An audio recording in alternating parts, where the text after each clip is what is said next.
We shall learn to lead in love. Great segue to this theme that we have used this month. The first Sunday in February, the sermon was humanitarian aid as an expression of our love for others here and abroad in the world. And last Sunday, the focus was on romantic love, the kind of love that allows two people to commit to one another for a lifetime.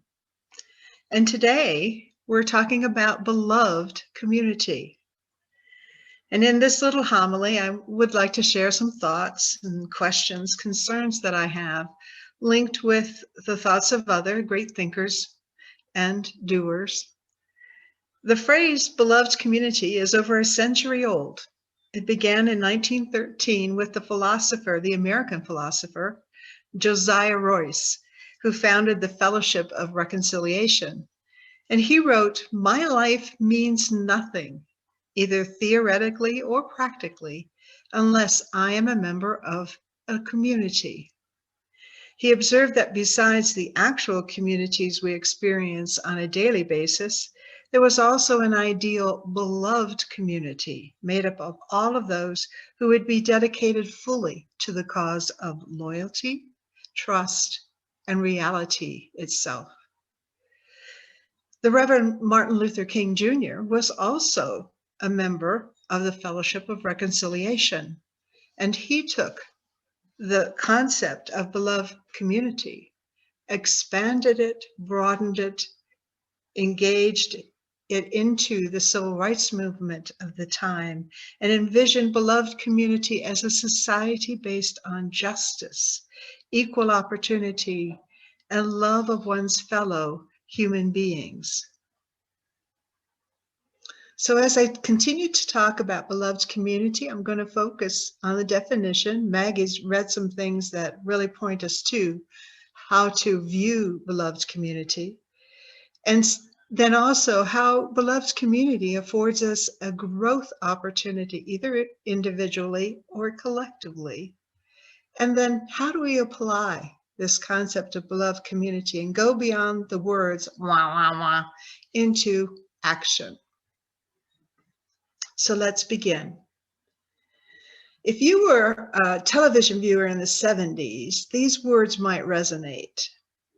Making your way in the world today takes everything you've got. Taking a break from all your worries sure would help a lot. Wouldn't you like to get away? Sometimes you want to go where everybody knows your name, and they're always glad you came.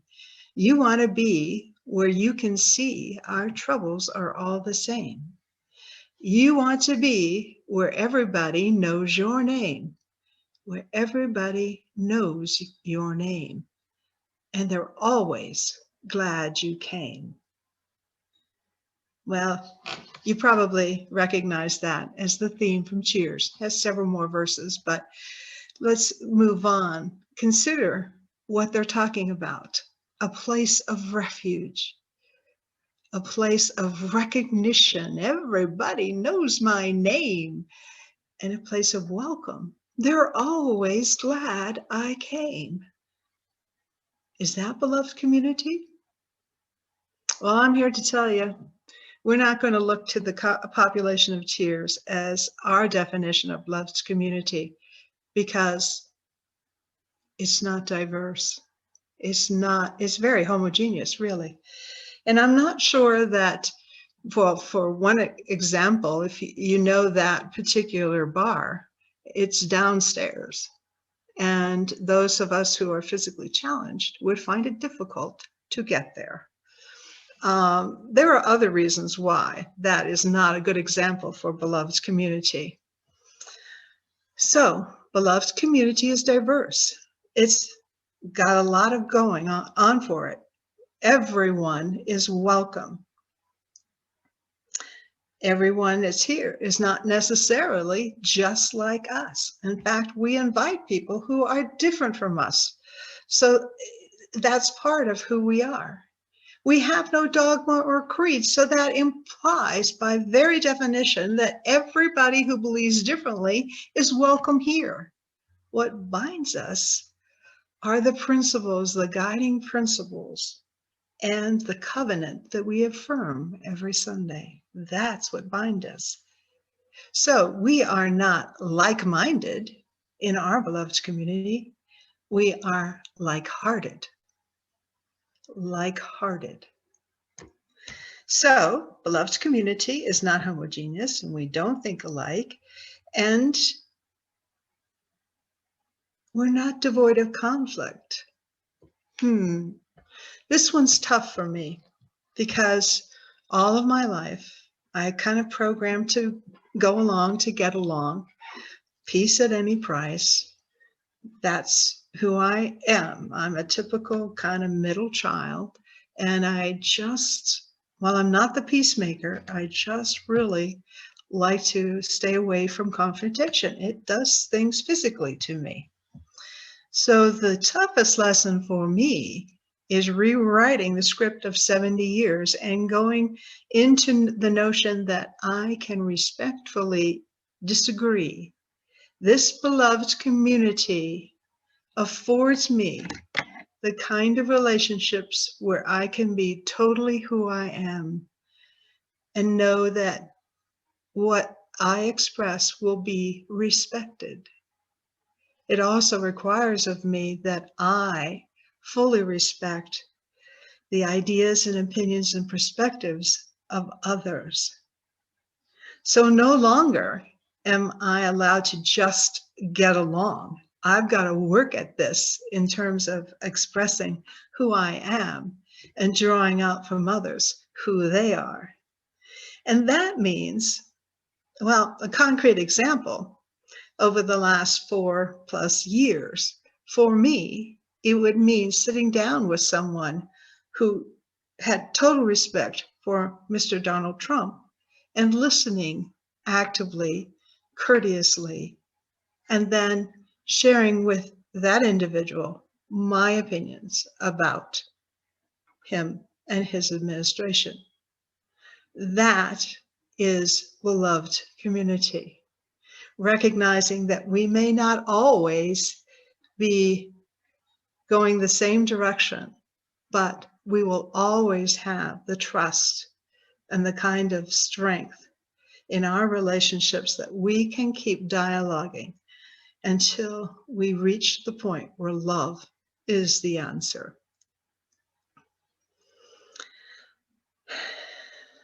I know that is not easy, but it affords us an opportunity to push ourselves out of our comfort zone. Maggie read for you a piece from the Reverend Victoria Safford, and I particularly like this piece because if you think of us as the UUs, we invite everyone of whatever religious beliefs to be part of who we are. And I like the way she breaks it down because regardless of who you are, beloved community should be a part and parcel of how you approach relationships with other human beings. And she says it's an attitude, an orientation of your heart. It's disciplined understanding of your relationship to other people. And then she talks about all the differences we could have. If you are religious, beloved community is a religious discipline.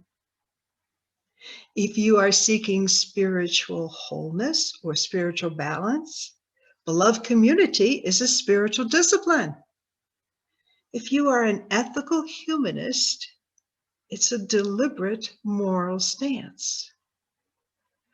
Beloved community is a daily practice, a spiritual politics. It requires of all of us inclusivity, nonviolence, and the hard discipline of a radical hospitality.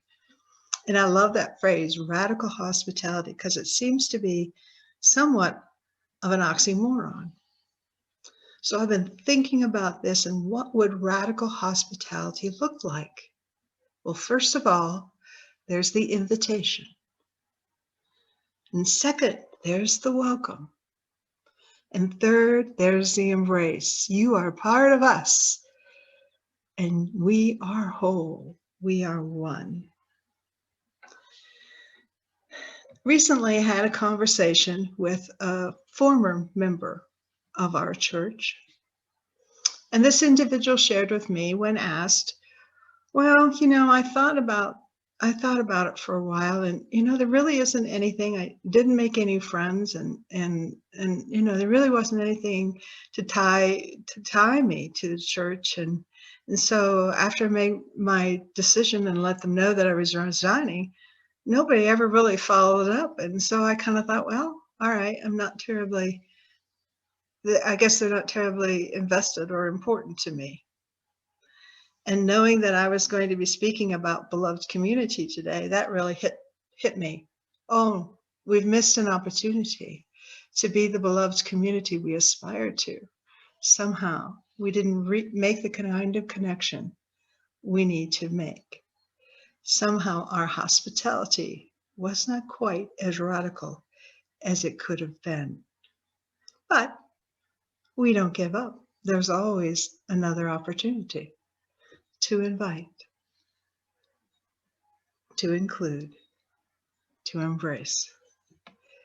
It isn't easy stepping out of our comfort zone, but nothing worthwhile is ever easy, is it? How can the concept of beloved community enhance the life of our church? It already is. Just have to look around and see what we have. First of all, if you read the news this week or last week, the Multicultural Awareness Group is welcoming new members. Now, this group is actively seeking to change themselves and their own consciousness about the function of white privilege in society, with the idea that they would attract more diversity in our church membership. If that appeals to you, that's a way of embracing beloved community and learning more about yourself and others. We also have the 8th Principle Study Group. And I got to tell you, as I read the language, the 8th principle is all about beloved community, journeying together in a diverse, multicultural, beloved community, and by our actions, dismantling racism and other oppressions in ourselves and our institutions. Hallelujah. So, another opportunity for examining oneself and being part of a group seeking beloved community. We have a very active social justice group. They did a fabulous food bank drive for Martin Luther King Day of service. And there are discussions about perhaps a mini food bank on our campus. And I know from past practice, the Social Justice Committee is going to come back with other things for us to get involved in. Again, every one of those things is beloved community. They're asking now for nominations for Change for Change. And if you haven't made a nomination, please do so. It's a way of our giving back and showing our love.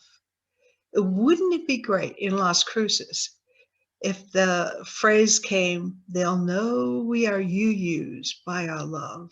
Wouldn't that be wonderful? That's a vision. Look around. Our roundtables, the news media, there's full of causes that need you, that need us. Choose one close to your heart, invite a friend to join you, get active. And in time, perhaps that becomes part of the web that falls under the umbrella of social justice of the UUCLC. And I would encourage you to do more than donate. Use the power of the pen, email, phone call. Yes, we're contained right now because of COVID. But if you contact an agency, ask what you can do from home. Think back to the voting in November. The UUA had activities that we could do at home. And that was so inspiring. So building upon that. Or perhaps your beloved community is right next door. You have a neighbor in need. I bet you, if you seek you shall find someone to serve as part of our beloved community. I'm going to finish my little homily today with a clip from the Reverend Brian Stevenson. He's a known speaker. There are several YouTubes out that feature his speaking. He's chosen to make the imprisoned his beloved community and has spoken passionately on the need to seek peace and justice. I invite you to view some of his other YouTubes, as he is a dynamic speaker and his message is a powerful one. It really gets you thinking. There was an interview with Oprah and a longer presentation to business leaders in 2018. Today, we're just going to watch a short clip in which he espouses 4 steps to take us from words to action. I hope that he speaks to you as much as he did to me.